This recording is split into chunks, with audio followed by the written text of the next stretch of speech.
What up? Santi back with another video. Man, shit, I wanted to say this. With the current political climate and, you know, we got this COVID shit, bullshit, and, we're in a time of uncertainty, you know. However, within the last year, you know, we see an example of change that has manifested from challenging the system. For people that don't know, I stay in Georgia. You feel me? So I grew up. You feel me? So you will hear the Southern dialect in my voice. That's because I choose to speak that way. You feel me? And I do speak other languages, but you know, I remain true to all aspects of who I am. You feel me? And so, you know, if you're aware of this, everything that's going on politically and whatnot, and it's good to be aware but not consumed by shit. All of the work that has been put in to turn Georgia from a red state to a blue state, a lot of that can be granted to Stacey Abrams, who is a black woman, if you do not know. See, Georgia, you know what I'm saying, from Atlanta to all the way down to the Georgia Florida line. People gotta understand,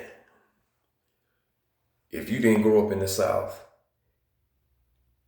then you would not understand individuals like me who have the gusto that we have. You know what I'm saying? Well, we just have to come real and raw about the racist shit. I mean, damn. If you grew up in the South, especially in Georgia, I mean, you can go from city to city and see old plantations. I mean, if you drive through the state of Georgia, you're going to come across cotton fields. You're going to come across areas where there's Confederate flags. You're going to come across wooded areas. And if you in tune with the forces around you, and of course me, I can see spirits. You go into these wooded areas where they got pine trees or cotton fields, but mostly wooded areas. You can feel the dead there. At least I can. I can feel and see the dead. You feel me? I mean, what y'all gotta understand is, in the city I grew up alone, there was, you know what I'm saying, going back to the 1930s and past that, there was mass lynchings. You feel me? Like, there was mass lynchings of black people, black and brown people, for whatever reason. You know what I'm saying? That energy is still here in this city. You feel me? It's in this state. You know what I'm saying? And for us as black and brown people, when we go past them cotton fields, you feel your ancestors speaking to you. You feel me? You feel them. You feel them. When you go past them cotton fields, and see, this is what white people do not understand. You don't feel the same thing when you go into these areas. Sometimes that shit can make you shed a tear. It's like, damn, you will see white boys riding around in 4x4 trucks with stickers that say cotton on the back. You feel me? Now, granted, the history goes deeper than what you think. Because even through all of that shit, black people still had power. Black and brown people still had power. I mean, when the antebellum period reached, if I'm thinking about this correct, because I know antebellum, I think the antebellum period might have been before the Civil War, but you had black sharecroppers, you had black people that owned land, you had black people that pretty much built these cities. We built the whole state of damn Georgia. You feel me? And so You know, for those of us that constantly or see that reminder every day, it pushes us and motivates us to challenge. That pain of our ancestors forces us to take action and challenge this system. And what y'all gotta understand is you're not gonna bring any change by just being passive and just letting shit slide. You know what I'm saying?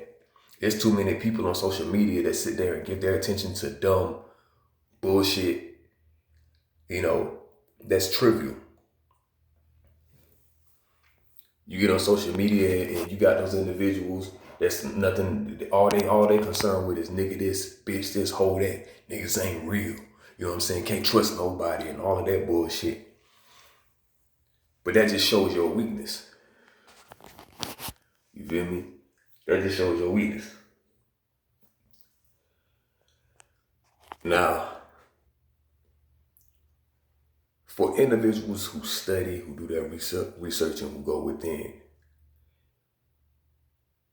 and you're called to certain things that you just cannot ignore.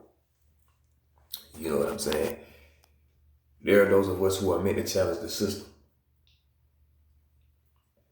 In the primaries last year when Stacey Abrams was running, y'all gotta understand, Georgia is a racist ass state. It's a racist ass red state where a lot of white folks want to hold on to the past and they can't let go of a mind state that was deeply embedded in racist backwoods thinking. You feel me?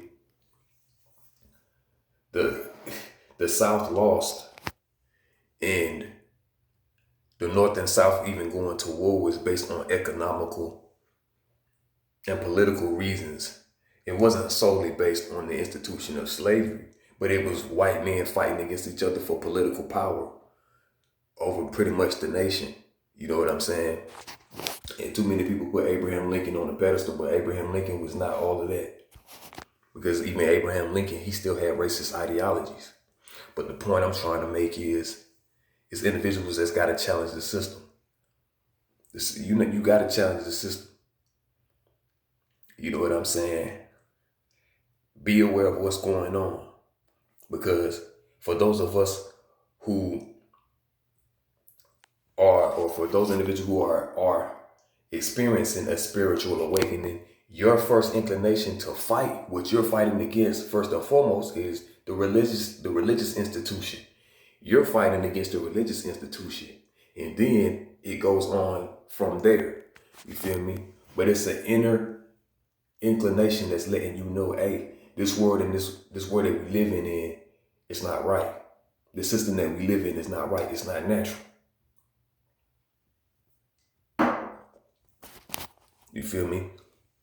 Because you're going to be called to do more. You can't sit here and just be reading memes all day and watching YouTube videos all day. At some point, that knowledge is going to move. Once you start learning certain things that require you to take action, and then you start speaking on it, then you have to accept your position as an agent of change.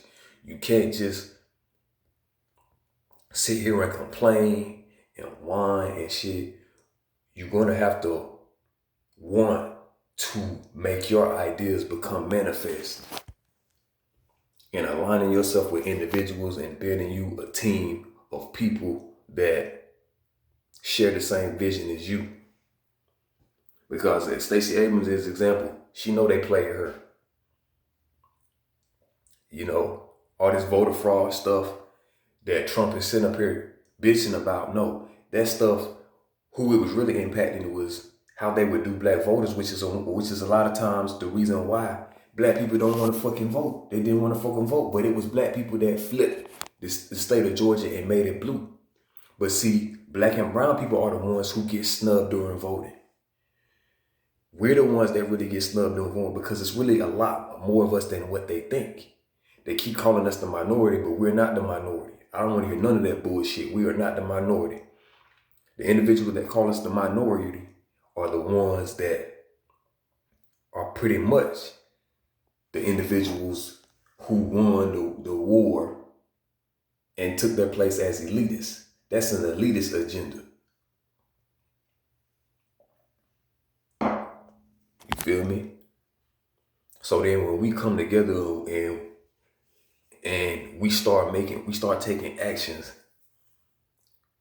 we affect where the centralized power is. And see, all this stuff that's going on is because there's a power shift. Everything that's going on is because there's a power shift. And those individuals that have been in power for generations and generations on end, which it started from the institution of slavery, they can't cope with having their power taken away from them bit by bit. And it's consistently being challenged, because what we are experiencing as people and what our people have gone through, that pain is something that we can't shake.